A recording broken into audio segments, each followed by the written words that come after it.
We are here in Roeselare at the Verlichte Geest. We have someone from Dr. Living Dead with us. Can you please introduce yourself? My name is Dr. Rad. I play bass guitar.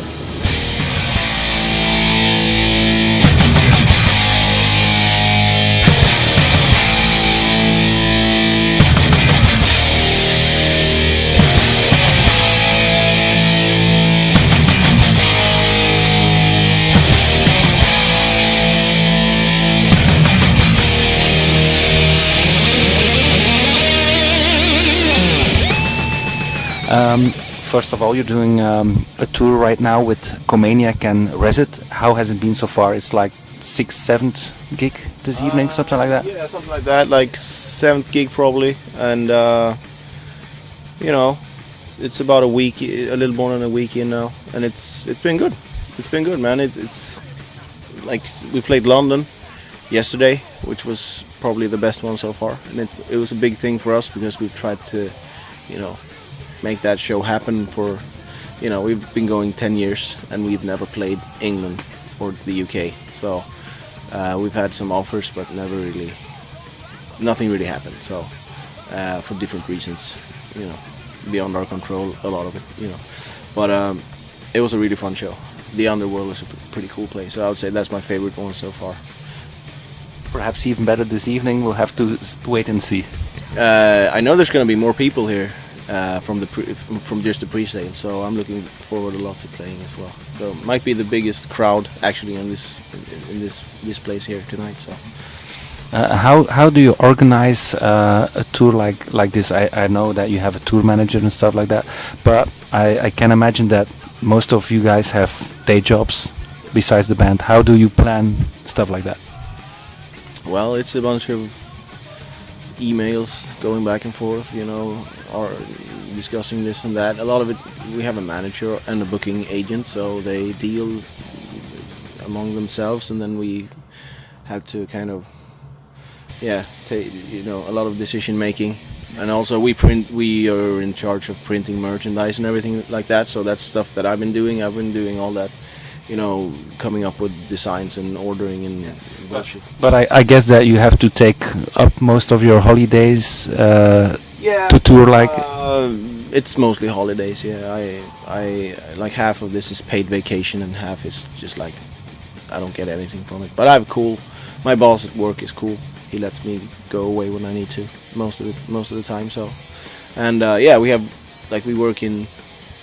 totally different jobs actually. I work in like I cook food in a supermarket, and another guy, you know, works with kids in the school, and another guy works with like medical technology equipment, which is like my mind just kind of explodes if I even try to think about the stuff he does. And then we have one guy who's just an office guy, you know, making phone calls all day. So we kind of live, you know, we also live in separate cities. We don't see each other much outside of the band stuff that we do. So I think if you like put it all together, we probably hang out more outside of Sweden and in airports than we actually do in real life. Yeah. And two of the guys are fathers as well, so it's like you have to squeeze this stuff in. And since I don't have any family or anything like that, so I end up doing a lot of it. And also I'm kind of, you know, I was there in the beginning. Me and the guitar player were the only two guys from when we actually started out, so we have a lot of, I mean, we know how stuff needs to be and so on. But we tried it. We have like everyone has some quality that comes to it in the end. I this time I was doing a lot of the preparing work for it. But then when it comes to other stuff, you know, our drummer, like he's the tech guy. He knows a lot about tech stuff. So. But you wrote most of the songs for the last album. I did, yeah. And it was not really a decision that we made in any way. It was just like it needs to happen, and I had some tunes or ideas. I was surf music. Was it Dick Dale? No, I think it's a song from John Barry, who also did the music from James Bond and stuff like that. Yeah. I love stuff like that. Like soundtracks and everything, like a lot of different genres, and that's cool. Can you tell us a bit more about the recording process of the latest album? Sure. It started out basically. I came up with most of the ideas at home, just writing, recording stuff on my computer at home, and then we had just very limited time to rehearse the stuff. I think what you hear on the album is more or less, a few exceptions, but more or less, it came together on like maybe 4 or 5 rehearsals over a few months. Like we gather at like our drummer's place and rehearse in his basement. Since we rehearse so rarely, we don't even have a proper place, but it's nice. It's like being a kid again, like rehearsing in the basement.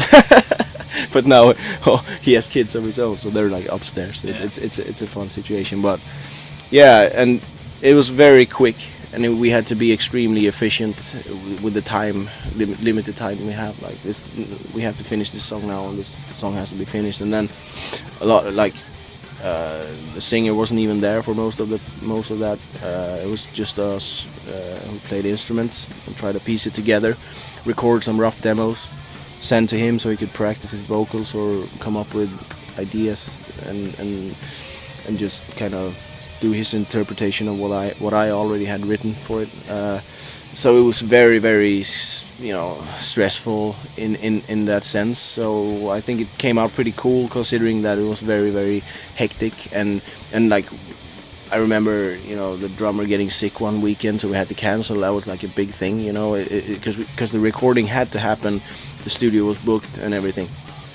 So we had like two weeks to do the actual stuff in the studio. So. What did you work again with Phret SB from Dismember? You worked with him for the 2 first albums? Yeah, 2 first albums. Then the last one we did this is actually the 4th album now. So we did a guy in called Martin Jakobsson. He's an old drummer, but nowadays he usually he does a lot of audio books and shit like that in the studio, but he loves to record bands as well. So we did the last one with him, but in another studio. This time we ended up in his own private studio, which was very, very relaxed and cool, and he's super nice. So when we actually came there, everything was just smooth, and then he understands a lot of our like when we try to explain things sound-wise how we want it, he gets it. So yeah, I have to say it like from there on it was pretty smooth, man. But it was just that the when we didn't know, like for a long time we didn't know how we would end up having the proper time to finish it. But it happened because a lot of I guess I was pushing it a bit. I was like, I told the other guys, like, if we're gonna make this happen, I need to know that everyone wants to do it, and it's gonna happen like this. Otherwise, it won't happen. Mm-hmm. So yeah, and in order to get the album out properly in the fall, it came out in October. Yeah, it got pushed a month or something, not officially, but we said maybe it's gonna be out in September, but that didn't happen. So a bunch of record company stuff. Is there an idea, story, a reason for the Cosmic Conqueror album title? It came from the song, actually. We thought it was the best one to use for the album, and the song is really just about the character, that we have, the Doctor himself, and it is about, he has like, originally he's from Earth, but then he was sent out into space, which is explained in some other songs that we did in the past. And then he comes back and he carries all this like weird alien bacteria on his suit, which is like, so he ends up killing, if you come in contact with him, you get fucking nanotech parasites in your head that eats you and stuff like that, which is something I came up with after thinking or reading about like the conquistadors back in the 1500s or whatever. They came with their kind of bacteria and their diseases, and they wiped out entire populations with it. I wanted him to do the same, but from space. So that was basically the story about that song, and then it kind of fit the whole album a bit. But a lot of it also has to do with what you see on the cover. He's become this sort of AI, like computerized AI, which controls, you know, information and stuff like that, which I got from a bunch of sci-fi I read and stuff. So that there's a bit of a mix in there. The main thing is like, I throw those things out there. To me, in my head, it has a it makes sense. But if you know, you can make whatever you want out of it. But that's basically my thing. But most of the inspiration writing is history and horror movies, I guess. It's a bit of a mix. I write sometimes personal stuff that I feel fit the whole vibe of the band. So some of it is actually a bit more serious than the other stuff. But then we have, just a doctor. What we can tell about him as a character, which is, you know, the first stuff we did was a lot of it was about him. So we feel like we have to continue that story, and it's kind of fun, you know, because it's a bit like having an Eddie mascot or whatever. You can try to make him do different things, but basically he's this kind of anti-hero type, which is like, you don't really know what he's gonna do. You know, if we sing like, world leaders, you're lost or something like that, like we had a song in the past, that's basically, you don't know what's gonna come. Something's gonna come. He's gonna get his revenge on humanity somehow, and then you can make up your own fucking idea about what that is. But I have mine. So.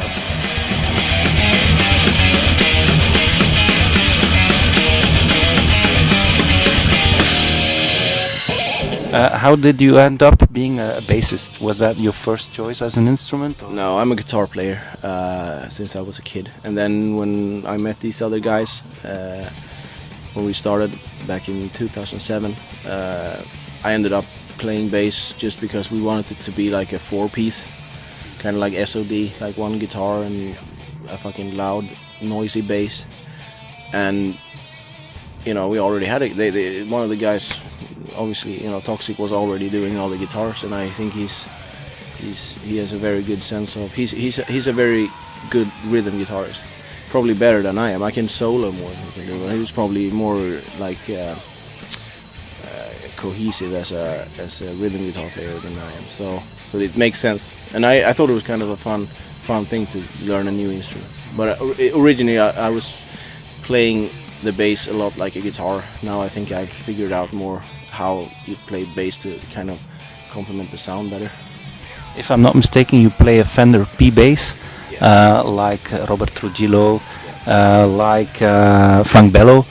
Are those some sources of inspiration, or is it coincidence that those are playing the same kind of bass? I think it came from just that when I play guitar, I play Strats or Strat-shaped guitars, because I like this. It's a very nice shape. It fits my style of playing a lot. So it just probably, I like this. I like the look of them, and they sound really good.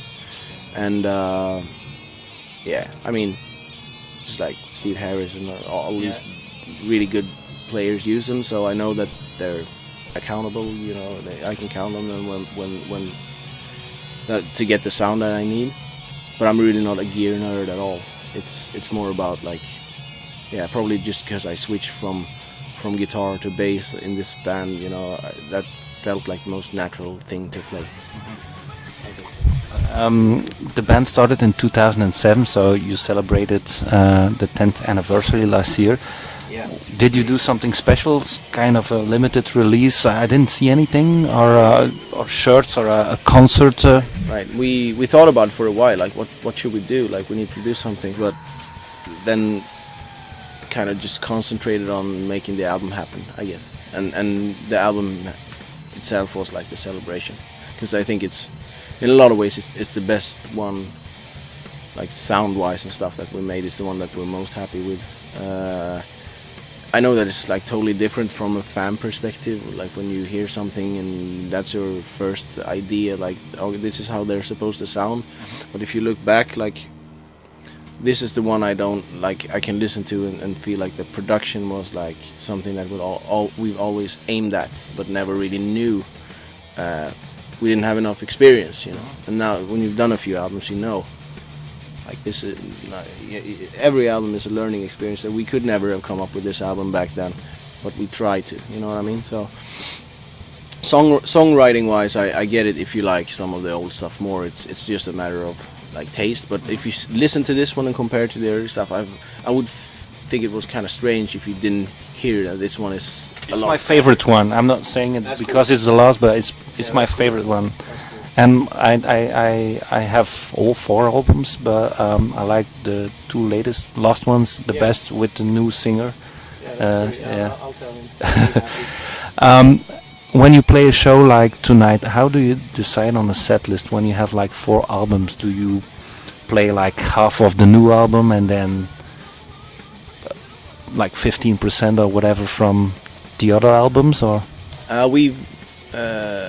This was the first time, I guess, that we really thought it was kind of hard. Like with 3 albums, it was okay.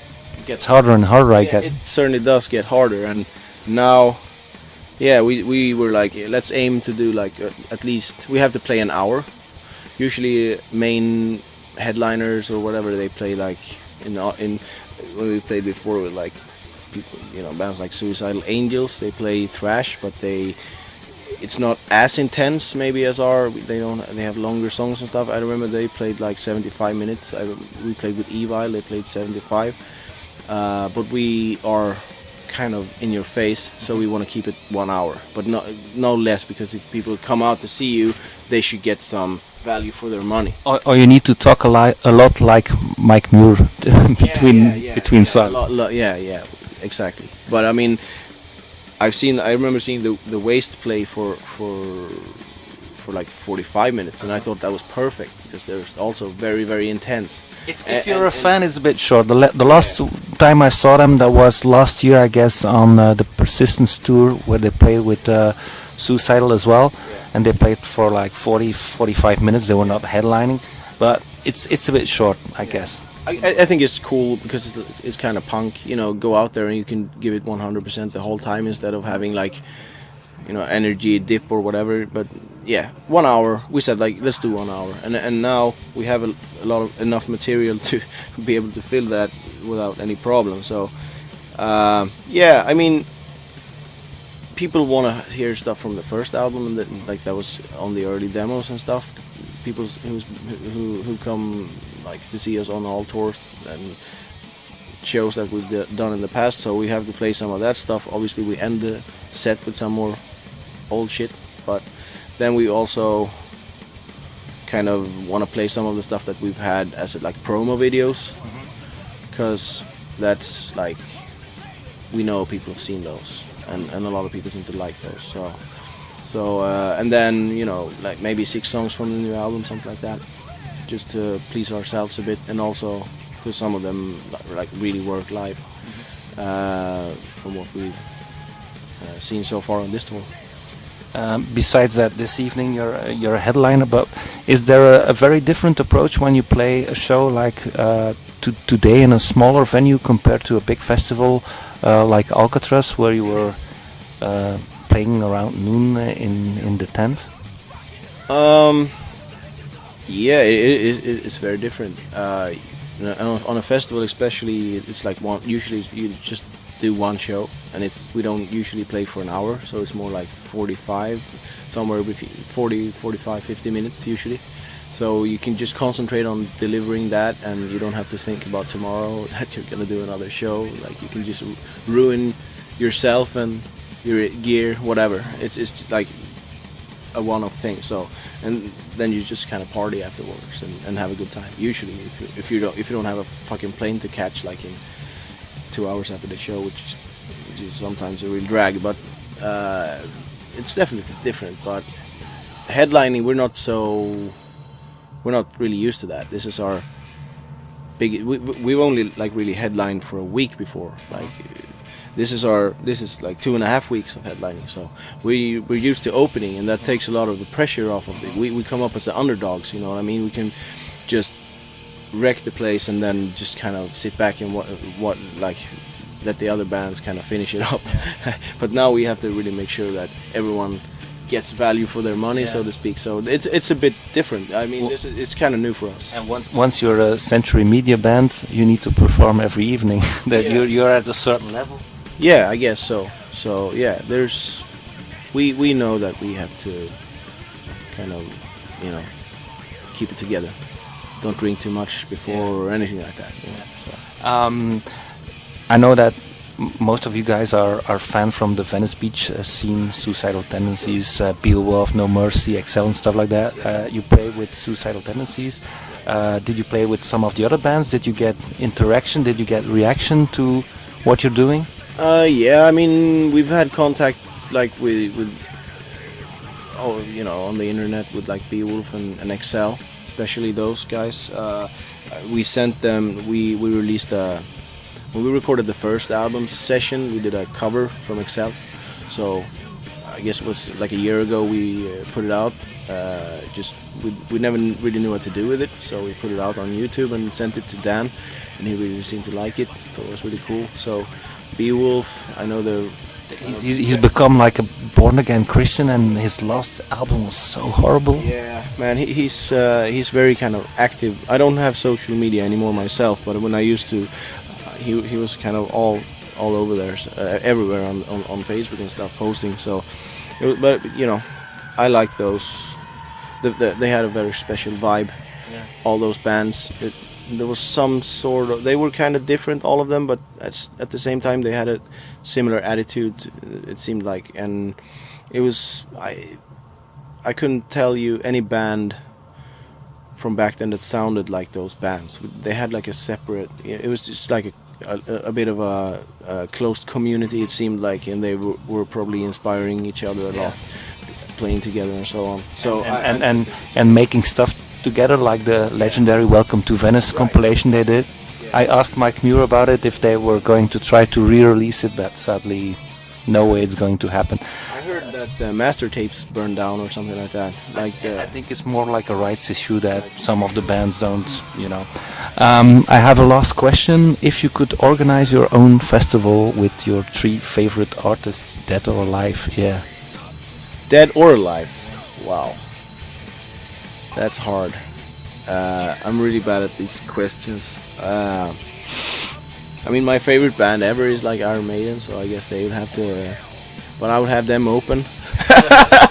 and Dr. Living Dead is headlining. Yeah, maybe. And then like, what else? Probably like, you know, just like Metallica on like from the Master of Puppets era or something like that. They could play and then we could headline. That would be pretty sweet. Yeah. Iron Maiden from the Somewhere in Time era, and then Puppets era, you know, Metallica. That would be pretty cool. And of course, you're headlining. Yeah. Okay. Why not? Thank you so much for your time.